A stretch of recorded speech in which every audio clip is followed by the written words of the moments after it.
Hi, it's Elaine Peace.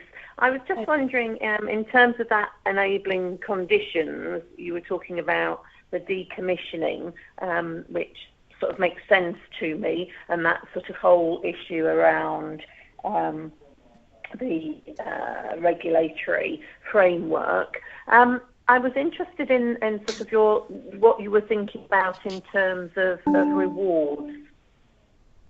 So I think the rewards can operate at a number of different levels.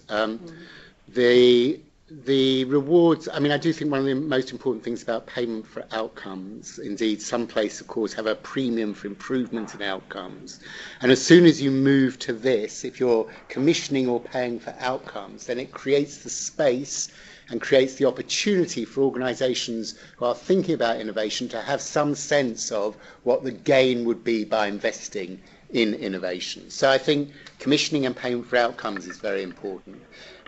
It's intriguing to me that around the world, and indeed in the UK, we have more and more prizes for innovators, but we have relatively few prizes for people who adapt and adopt innovations.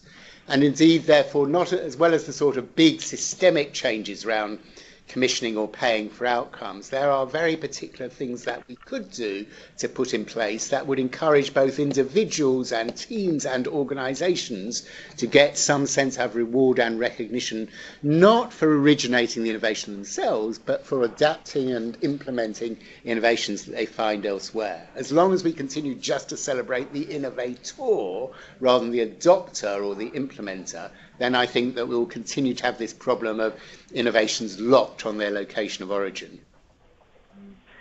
I don't know if you've got any views on whether you think it's relevant to discuss this now, but one of the issues that I find with commissioners, and having been one in the past, I sort of put my hands up, and I think I was guilty of this, a few years ago, was actually that they almost suppress the innovation by the detail required in terms of what they're commissioning. And because it's not outcome focused, it tends to be around outputs.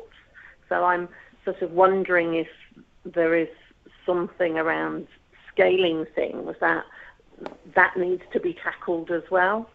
I think so. All too often, commissioners are, as you say, are not commissioning for outcomes. They're commissioning for processes or, even worse, inputs in this sense. But we need to recognise that this is a journey that commissioners need to go on. This isn't straightforward, why aren't they doing this? They could do it overnight. And what one would hope to see in great innovation projects, therefore, is a learning process that involves the commissioners as well as the providers in thinking through how to create great outcome measures that they can commission for. I think you're right. Thanks, Elaine and David. That might be something that later on people may want to reflect on and see if they've had an experience of starting to engage commissioners and planning for that. Are there any further questions on David's presentation before we invite Phil to speak?